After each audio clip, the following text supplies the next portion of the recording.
Studio Pupco Studios in Oklahoma City. You're watching The Press Row.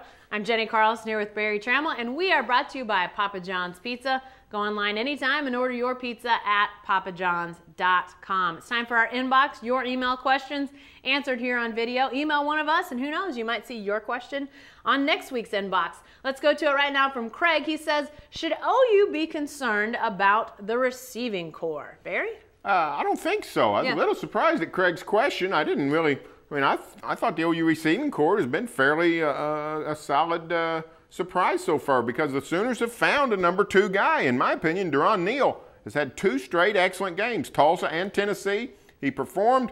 He made good runs after the catch. The Sooners obviously like him for doing a lot of different things, the shovel pass, the bubble screens, those kinds of things. So I'm sort of impressed with the OU receiving corps. It's not 5, 6 deep. It's not, you know what, I would say OSU's got a much deeper core right now. But I think Sooners using more tight ends, more tailback stuff. I think the OU receiving corps is solid. Yeah, I do too. I'm the same way. And would you like him to maybe catch a little bit more, not have any drops, maybe make a little bit more out of every catch? Sure. I mean, that's the case with any receiving corps.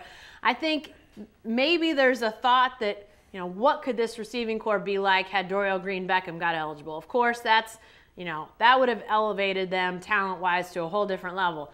But he's not available. He's not going to play. And I think for the guys that they have, they've gotten good workmanlike effort with the occasional stellar play out of Sterling Shepard. I mean, I think he elevates this group to a whole other level. So I think they're in good shape, and if they can catch the ball, that's going to be really key. All right, back to the inbox from Anthony. He says, my grandfather was raised with a switch. He grew up along with the greatest generation and won a world war. Obviously, this question in reference to the Adrian Peterson situation. He's facing some charges based on his use of a switch with his 4-year-old. Well, I mean, if Anthony wants to bring up that, I would say in that generation, we also had segregation, and we also had 1,000 other social problems. Lead paint in the home, asbestos. Does anybody want to go back to 1938? If you want to, let's talk about it, but nobody does. The truth of the matter is, it's an interesting thing. We do not use corporal punishment on the most vile people in our society. If they commit high crimes, if they commit acts of violence against people, we don't tie them up at the town square and flog them with a whip. But a 4-year-old, a 220-pound NFL superstar running back, if he whips his 4-year-old to the point of cuts and welts and a visit to the doctor a week later that still shows the injury, here's everybody coming to his defense. It's absurd, people. It's absurd. We've got to get out of the idea that the physical violence on 4-year-olds is somehow a great notion. It's absurd. Well, and I think too, it bears in mind, I think Adrian Peterson, for the most part around these parts, since his OU career and post, I think a lot of people have had really high praise for Adrian Peterson. He's given money back to his alma mater. He comes back and does camps. He's done a lot of good stuff in the community. But people want to say, because someone does a few things like that and they can play football really well, that they're a good person. I heard you take a phone call after this, a column you wrote ran about Adrian Peterson saying, well, he's a good guy. Well, how do you know? We don't know. People say that, coaches, you hear that from teammates, but they say that about everybody. I mean, they said that about Ray Rice.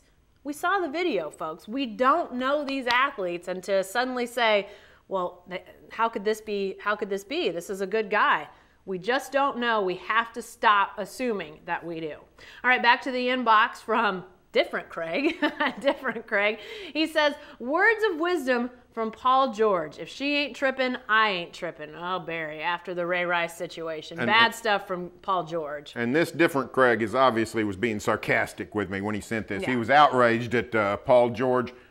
I thought this was a fascinating tweet from Paul George because it shows you, I think, the insulated world of some NBA superstars, all athlete superstars. Coming to the defense of Ray Rice is just an absurd notion, and yet some of his fellow athletes did just that and was roundly called down. And Paul George, of course, you know, these guys retreat very fast with their tweets. It just shows you that, similar to what you just said about Adrian Peterson, this notion that if you're a great athlete, you also have some sort of good insight and good wisdom, that's absurd. These guys often live in an alternative universe where they don't really get it.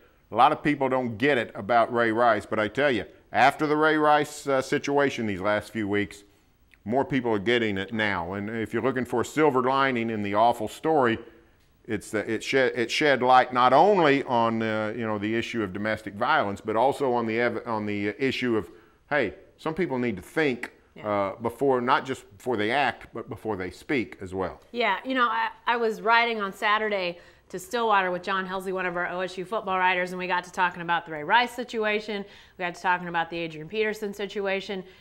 And I know people are raised in situations where violence against one another, domestic abuse, child abuse, where that sort of thing happens. But John and I were talking, and it's really unfathomable to me to watch the Ray Rice video and to think, you know, the way that he reacted, and obviously the way she's reacted, that this is just part of their relationship.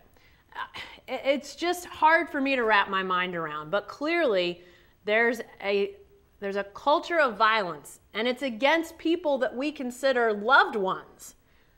We've got to get our minds wrapped around this and get this changed. Like you said earlier, you know, we don't punish the most you know, abhorrent among us, and yet we do this to each other when we're supposed to love each other. It's hard for me to fathom.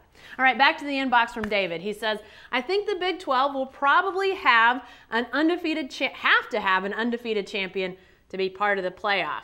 We're 3 weeks in and we're already talking about the college football playoff. Barry. Yes, and you know what? I sort of agree with David. I think there's a good chance that an 11-1 Big 12 champ, whether it's Baylor or whether it's Oklahoma, or it even could be Kansas State, Oklahoma State, doesn't really matter.